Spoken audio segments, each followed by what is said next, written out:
আজকের ম্যাচে পাথি রানার জন্য সুনীল নারায়ণ কি দল থেকে বাদ হতে চলেছে? আজকের ম্যাচ সুনীল নারায়ণ কি খেলতে পারবে না? পাথি রানা আজকে কলকাতা ম্যানেজমেন্টের সঙ্গে জয়েন হওয়ার জন্য প্লেইং ইলেভেনে যদি পাথি রানা চান্স পায়, তাহলে কি সুনীল নারায়ণ তার জায়গায় চান্স পাবে না? কি সুনীল নারায়ণ খেলতে পাবে না? সুনীল নারায়ণ কি কোনো মতে খেলতে পাবে না পাথি রানার জন্য?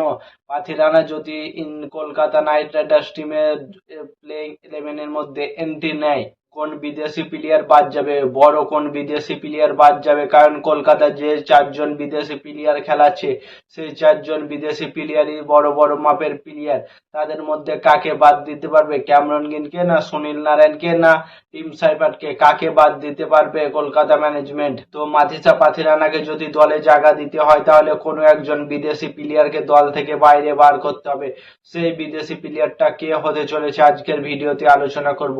সেই বিদেশি প্লেয়ারটা আমার মনে হয় হতে পারে রোম্যান পাওয়েল অথবা ক্যামরন গ্রিন। ক্যামরন গ্রিন না হলে রোম্যান পাওয়েল, এই দুজনের মধ্যে একজন টিম থেকে বাদ হতে চলেছে। টিম সাইপাট কারণ ওপেনিং থাকবে, এবং সুনীল নারায়ণ তো থাকবে, কারণ সুনীল নারায়ণ হচ্ছে অলরাউন্ডার। ব্যাট হাতে যে পারফরমেন্স করে, বল হাতেও সেই পারফরমেন্স করে। দুর্দশ মেজাজে বল এবং ব্যাট দিয়ে কলকাতা নাইট রাইডার্সকে সহযোগিতা করে সুনীল নারায়ণ।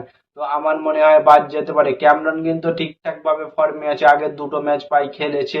একটা ম্যাচে 80 রান করেছে এবং একটা ম্যাচে 27 রান করেছে। তো ক্যামরন গ্রিনকে আমার মনে হয় আরো কয়েকটা ম্যাচ চান্স দেবে, এবং মনে হয় বাদ যেতে পারে রোম্যান পাওয়েল। সব থেকে ভালো প্লেয়ার রোম্যান পাওয়েল, কারণ রোম্যান পাওয়েল প্রত্যেকটা ম্যাচে প্রায় 20 রানের ওপরে ইনিংস খেলে গেছে। প্রায় প্রত্যেকটা ম্যাচে 25+ স্কোর আছে তার।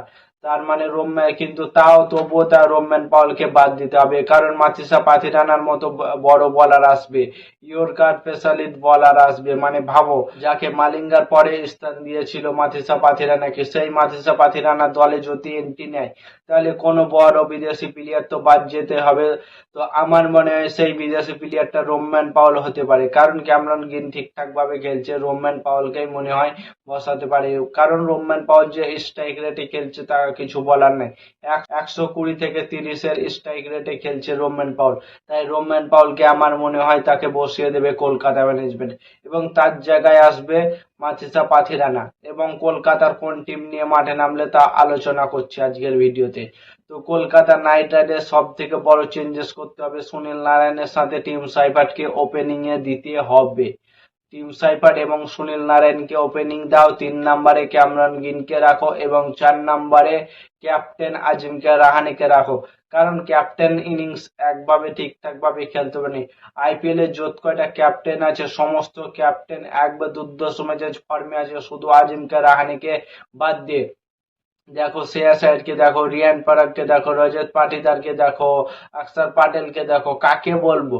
প্রত্যেকটা প্লেয়ার ক্যাপ্টেন হিসাবে তারা যে ফর্মে খেলছে এবং নিজের দলের জন্য রান বানাচ্ছে, কিছু বলার নেই। শুধু খালি আজিমকে রাহানে ঠিকঠাক ভাবে খেলতে পারছে না।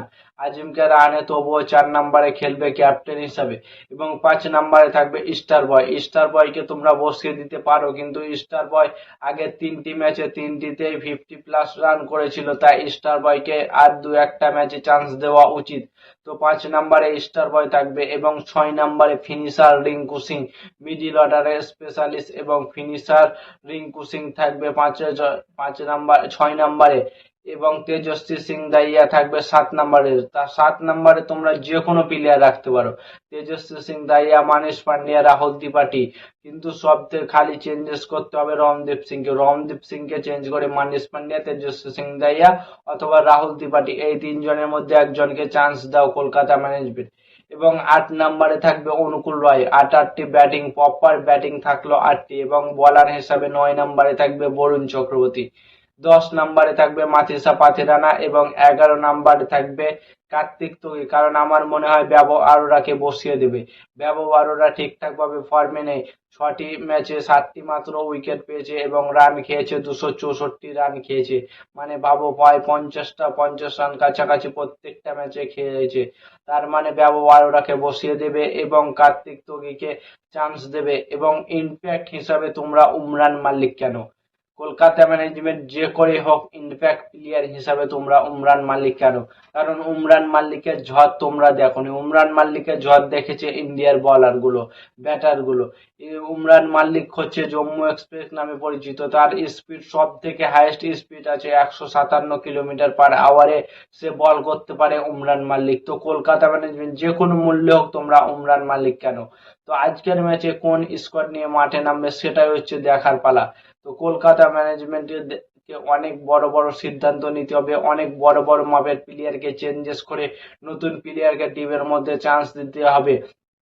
তো তোমাদের মতামত কমেন্ট করে জানাও, কলকাতা ম্যানেজমেন্ট কোন টিম নিয়ে মাঠে নামলে খুশি হবে সেটা কমেন্ট করে জানাও। আর নতুন কোনো আইপিএল ভিডিও দেখতে হলে চ্যানেলটাকে সাবস্ক্রাইব এবং ফলো করে দাও। ততক্ষণের জন্য টাটা, বাই বাই, জয় হিন্দ।